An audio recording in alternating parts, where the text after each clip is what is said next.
आप सभी का स्वागत है आपके अपने YouTube चैनल जिम स्टडी में। आज के वीडियो में हम लोग करने वाले हैं क्या, प्रैक्टिस सेट। ठीक है, ऑब्जेक्टिव हिंदी कोर का प्रैक्टिस सेट करने वाले हैं। आप लोग क्या कीजिएगा, इस वीडियो को कंप्लीट देखिएगा और कमेंट बॉक्स में आप लोग प्रैक्टिस करते जाना है ताकि एग्जाम में किसी तरह का कोई भी प्रॉब्लम नहीं हो।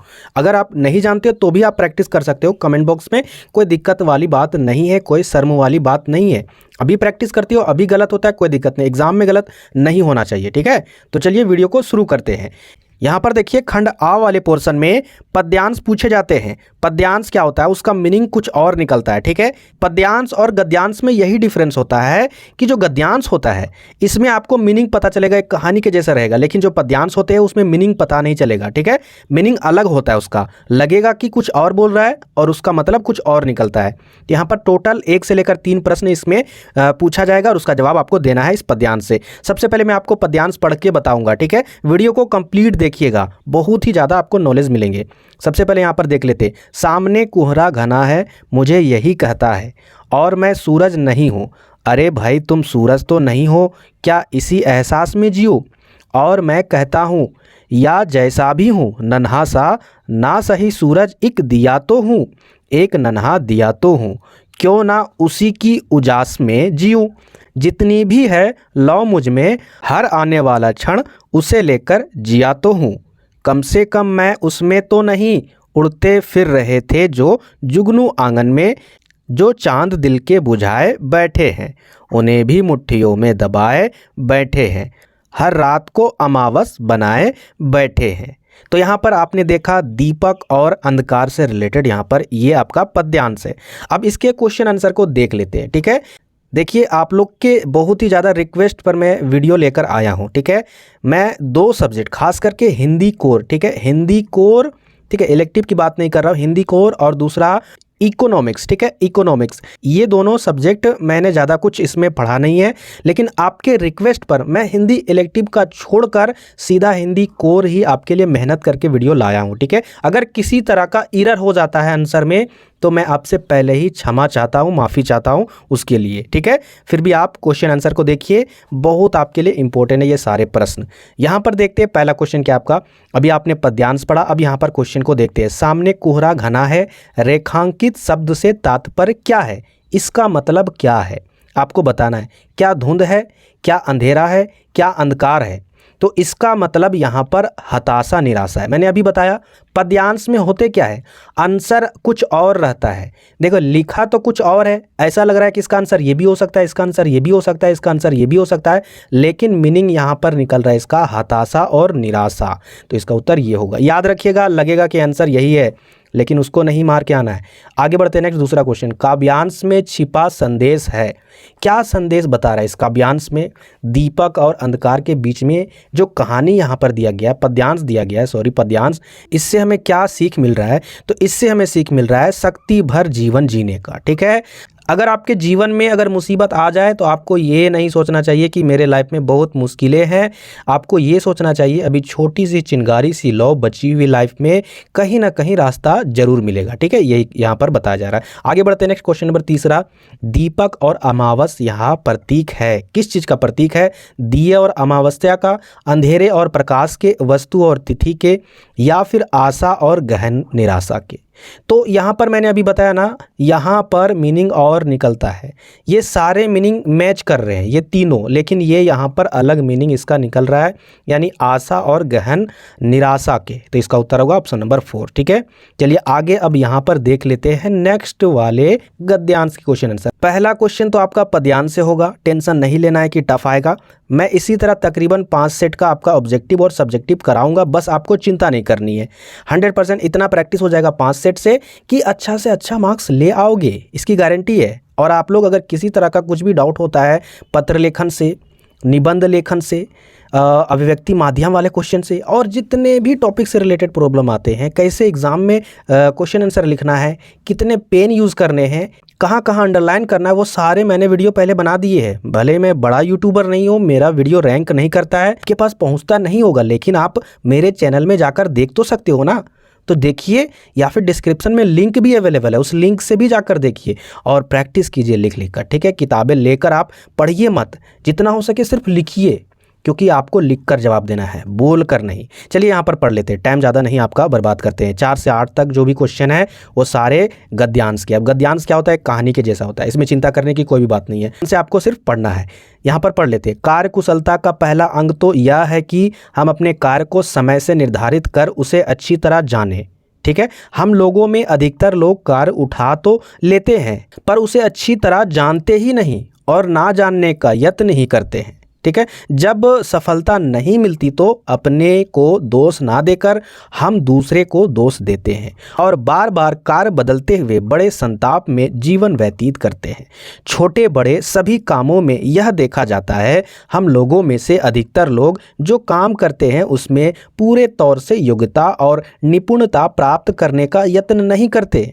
इसी से हमारा काम पूरा नहीं होता और हमारे हाथ से सब काम निकलते जाने का यही कारण है कि दूसरे लोग उसी काम को ज़्यादा अच्छी तरह करते हैं और हम स्वयं उनके काम को अपने काम से ज़्यादा पसंद करने लगते हैं। यदि हम लोग अपने अपने काम के एक एक अंग को अच्छी तरह समझें और उसमें प्रवीण होने का सदा ख्याल रखें तो हम अपनी और अपने काम दोनों की बहुत कुछ वृद्धि और उन्नति कर सकते हैं। कार्यकुशलता छोटे और बड़े का भेद नहीं जानती। जो कार्यकुशल होगा वह आरंभ में कितना ही छोटा क्यों ना हो आश्चर्य उन्नति करेगा और जो नहीं होगा वह आरंभ में चाहे कितना ही बड़ा क्यों ना हो आशय गिरेगा। इस कारण कार्यकुशलता का प्रधान अंग परिश्रम है। यहाँ पर बहुत ही अच्छी मोटिवेशन यहाँ पर बात लिखा गया है, स्टूडेंट के लिए बहुत इंपॉर्टेंट बात लिखा गया है।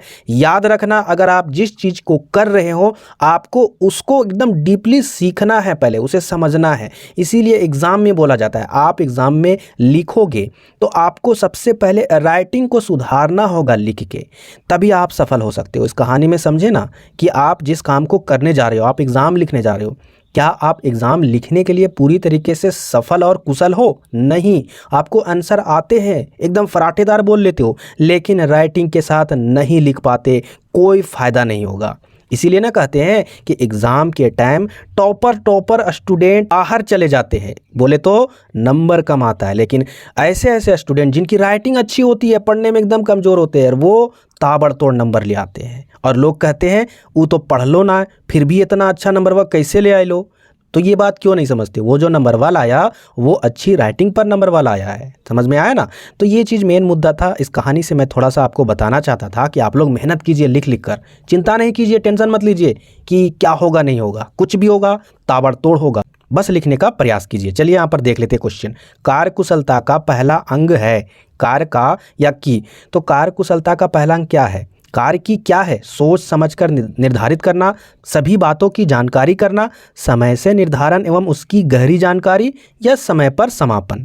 देखिए अभी मैंने गद्यांश में पढ़कर बताया, तो यहाँ पर इसका उत्तर होगा ऑप्शन नंबर तीसरा, समय से निर्धारण एवं उसकी गहरी जानकारी। ठीक है, समय पर उसको जानना और उसकी गहरी जानकारी भी, तो ये आपका उत्तर होगा। आगे बढ़ते हैं नेक्स्ट क्वेश्चन नंबर 5। किसी कार्य में असफल हो जाने पर अधिकतर लोग, यहाँ पर 4 ऑप्शन दिए हुए क्या होते हैं। अगर किसी कार्य में वो असफल हो जाते हैं तो अधिकतर लोग करते क्या है? दूसरों को दोष देते हैं और बार बार कार्य बदलते हैं। ठीक है, यही इसका उत्तर होगा। तो क्वेश्चन नंबर 5 का उत्तर होगा पहला। आगे बढ़ते हैं next question number 6। Question number 6 क्या है? ध्यान से देखिए। अधिकतर लोग अपने कार्य में असफल क्यों हो जाते हैं? इसका क्या रीज़न है? वे काम को कठिन समझ छोड़ देते हैं या फिर स्वयं को उस कार्य को करने के योग्य नहीं पाते, वे पूरे उत्साह से कार्य को नहीं करते, उन्हें कार्य में पूर्ण योग्यता या फिर निपुणता प्राप्त नहीं होती है, यानी उसके बारे में नॉलेज ही नहीं होता है, वो काम को पकड़ लेते हैं। तो क्या होगा? क्वेश्चन नंबर 6 का जो उत्तर है वो आपका ऑप्शन नंबर 4, यानी उन्हें कार्य के बारे में नॉलेज ही नहीं है और वो काम को पकड़ लेते हैं। ठीक है, यहाँ पर इसका मीनिंग मैंने आपको बताया, यानी ऑप्शन नंबर 4 सही उत्तर होगा। 7 नंबर क्वेश्चन क्या आपका? संताप शब्द का समान अर्थक क्या है? संताप मतलब होता क्या है? इसका मतलब होता है दुख। ठीक है, यानी यही आपका समान अर्थ है। 8वां नंबर क्वेश्चन क्या आपका? उपयुक्त गद्यांश का उचित शीर्षक होगा क्या? इसका मेन हेडलाइन दिया जा सकता है, कार्य का महत्व, कौशलता या फिर कार्यकुशलता या फिर परिश्रम। इसका उत्तर होगा कार्यकुशलता। ठीक है, चलिए आगे बढ़ते हैं नेक्स्ट क्वेश्चन नंबर 9, और ये आपका अभिव्यक्ति और माध्यम से है। ठीक है, अभिव्यक्ति माध्यम के बारे में मैंने बहुत सारे वीडियो बनाए हैं, आप लोग उस वीडियो को नहीं देखे हो तो डिस्क्रिप्शन बॉक्स में वीडियो होगा, आप जाकर देख सकते हो। ठीक है, यहाँ पर देखते हैं क्वेश्चन नंबर 9 कि आपका भारत का पहला समाचार वाचक किसे माना जाता है। तो यहाँ पर इसका उत्तर होगा देव ऋषि नारद को। ठीक है, आगे बढ़ते हैं next question number 10। Question number 10 क्या आपका धरती और देवलोक के बीच संवाद सेतु कौन थे। मतलब धरती और देवलोक दोनों के बीच में जो भी खबर था उनको पहुंचाना और ले जाना ये कौन करता था, तो ये करते थे नारद। आगे यहाँ पर देखिए 11वां नंबर, महाभारत के युद्ध का विवरण सुनाया था, किसने सुनाया था। तो क्वेश्चन नंबर 11 का जो उत्तर होगा वो आपका ऑप्शन नंबर 2 यानी संजय ने। आगे यहाँ पर देखते हैं next question number 12, Devrishi Narad का वाद्य यंत्र था, क्या था।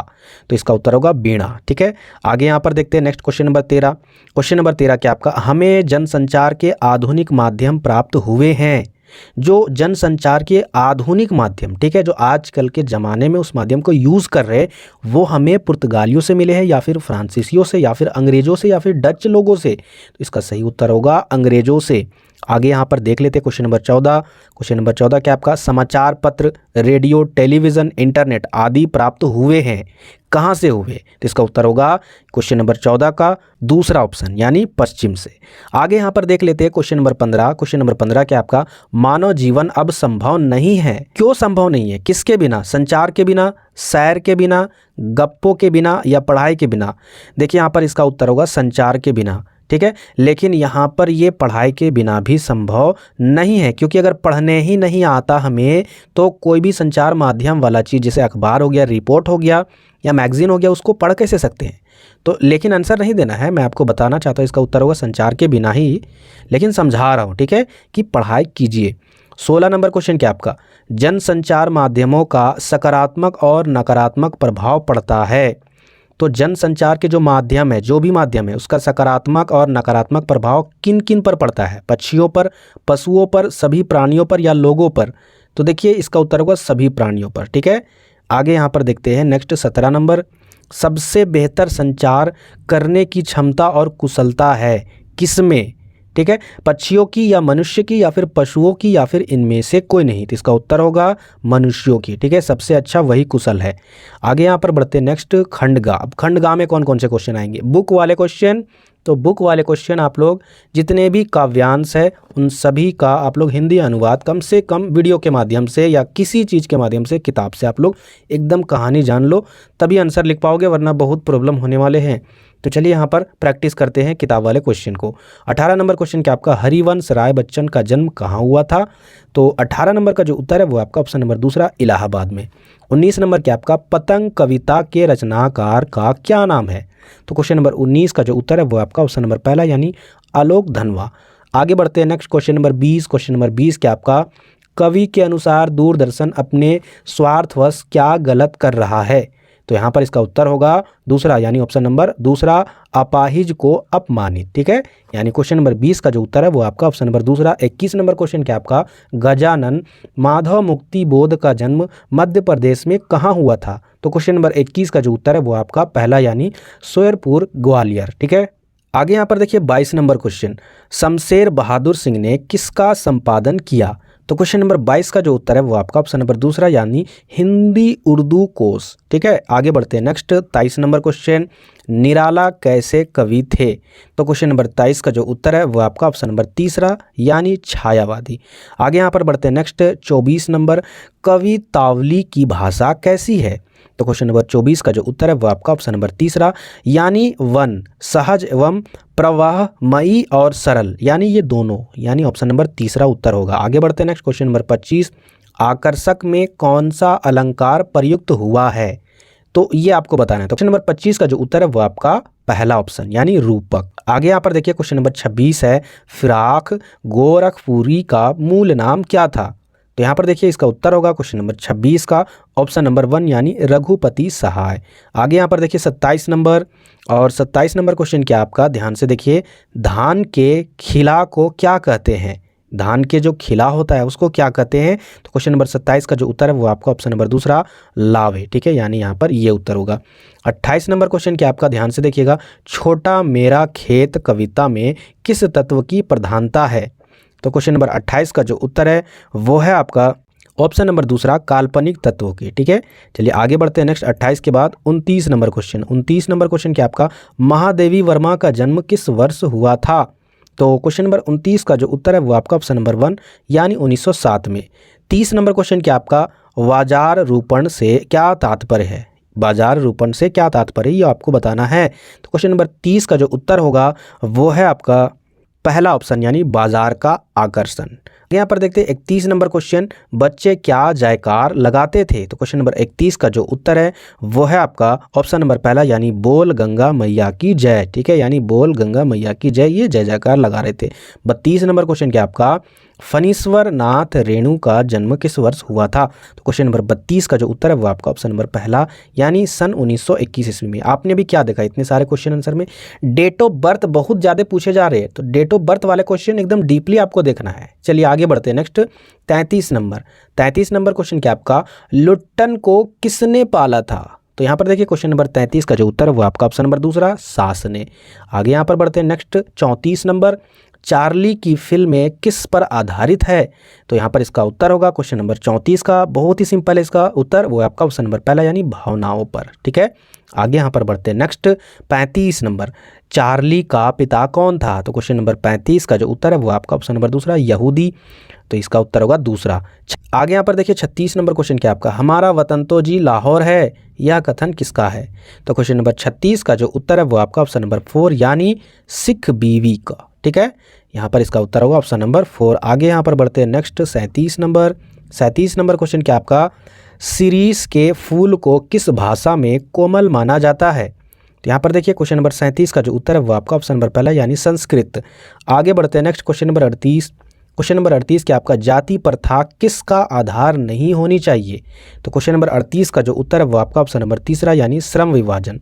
आगे बढ़ते हैं नेक्स्ट क्वेश्चन नंबर 39 क्या आपका, यशोधर बाबू किसको अपना आदर्श मानते थे? तो क्वेश्चन नंबर 39 का जो उत्तर है वो आपका ऑप्शन नंबर दूसरा यानी किशनदा, ठीक है, किसको मानते थे? किशनदा को। आगे बढ़ते हैं नेक्स्ट क्वेश्चन नंबर 40 और ये आपका वीडियो का सबसे लास्ट क्वेश्चन। तो यहाँ पर देखते हैं 40 नंबर क्वेश्चन क्या है आपका। 40 नंबर क्वेश्चन आपका, जूझ कहानी से लेखक की किस प्रवृत्ति का उद्घाटन हुआ है? तो क्वेश्चन नंबर 40 का जो उत्तर है वो आपका ऑप्शन नंबर 4 यानी संघर्षमयी प्रवृत्ति का। तो ये थे आपके total 40 question set 1 practice set, ठीक है। प्रैक्टिस आप लोग कर चुके होंगे। अब मैं आपको सबसे इंपॉर्टेंट बात बताना चाहता हूँ, वो क्या है कि टेलीग्राम में जल्दी से ज्वाइन हो जाइए, क्योंकि वहाँ पर मैं आपको इसका PDF भेज दूंगा, ठीक है, आंसर के साथ। उसके बाद आप लोग खुद से प्रैक्टिस कीजिएगा। 1.5 घंटे का क्वेश्चन वाला ये पेपर है, आप लोग कम से कम 1 घंटे में जवाब दे दीजिएगा, ठीक है।